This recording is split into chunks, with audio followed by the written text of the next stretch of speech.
ಸಿರುವಾರ್ ಪಟ್ಟಣದಲ್ಲಿ ಶ್ರೀ ಶರಣ ಮಡಿವಾಳ ಮಾಚುದೇವ ಜಯಂತಿಯನ್ನು ಕುಂಭ ಕಳಸದೊಂದಿಗೆ ಅದ್ಧೂರಿಯಾಗಿ ಆಚರಣೆ.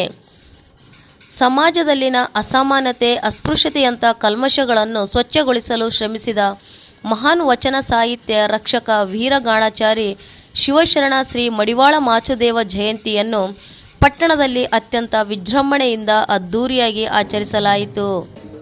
ಪಟ್ಟಣದಲ್ಲಿ ಶನಿವಾರದಂದು ಶ್ರೀ ಶರಣ ಮಡಿವಾಳ ಮಾಚುದೇವ ಜಯಂತಿ ಅಂಗವಾಗಿ ಸಮಾಜದ ವತಿಯಿಂದ ನಡೆದ ಕಾರ್ಯಕ್ರಮದಲ್ಲಿ ಪಿಡಬ್ಲ್ಯೂಡಿನಿಂದ ಬಸವ ವೃತ್ತದವರೆಗೆ ಕುಂಭ ಕಳಸದೊಂದಿಗೆ ಶ್ರೀ ಮಡಿವಾಳ ಮಾಚುದೇವ ಅವರ ಭಾವಚಿತ್ರವನ್ನು ಸಮಾಜದ ಹಿರಿಯ ಮುಖಂಡರು, ಮಹಿಳೆಯರು, ಯುವಕರು, ಮಕ್ಕಳು ಅದ್ಧೂರಿಯಾಗಿ ಮೆರವಣಿಗೆ ಮಾಡುವ ಮೂಲಕ ಜಯಂತಿಯನ್ನು ವಿಜೃಂಭಣೆಯಿಂದ ಆಚರಿಸಿದರು.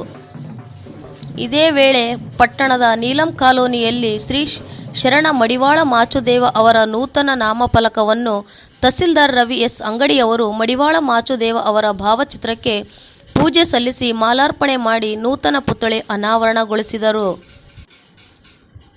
ಈ ಸಂದರ್ಭದಲ್ಲಿ ಪಟ್ಟಣ ಪಂಚಾಯಿತಿ ಅಧ್ಯಕ್ಷ ವೈ ಭೂಪನಗೌಡ, ಉಪಾಧ್ಯಕ್ಷೆ ಲಕ್ಷ್ಮೀ ಆದ್ಯಪ್ಪ ನಾಯಕ್, ಚುಕ್ಕಿ ಉಮಾಪತಿ ಸೌಕಾರ್, ಉದಯ್ ಕುಮಾರ್ ಸೌಕಾರ್, ರಮೇಶ್ ದರ್ಶನ್ಕರ್, ನಾಗಪ್ಪ ಪತ್ತಾರ್, ಕರವೇ ಅಧ್ಯಕ್ಷ ರಾಘವೇಂದ್ರ ಕಾಜನಗೌಡ, ಉಚ್ಚಪ್ಪ ಸೈದಾಪುರ್, ಶರಣಪ್ಪ ಸಿರುವಾರ್, ರಾಮು ಗಿಂಡಿ, ಉಲಿಗೆಪ್ಪ ಮಡಿವಾಳ, ಸಂತೋಷ್ ಜಕ್ಕಲ್ದಿನ್ನಿ ಸೇರಿದಂತೆ ಪಟ್ಟಣ ಪಂಚಾಯತಿ ಸರ್ವ ಸದಸ್ಯರು ಹಾಗೂ ಮಡಿವಾಳ ಮಾಚುದೇವ ಸಮಾಜದ ಹಿರಿಯ ಮುಖಂಡರು, ಮಹಿಳೆಯರು, ಯುವಕರು, ಮಕ್ಕಳು ಉಪಸ್ಥಿತರಿದ್ದರು.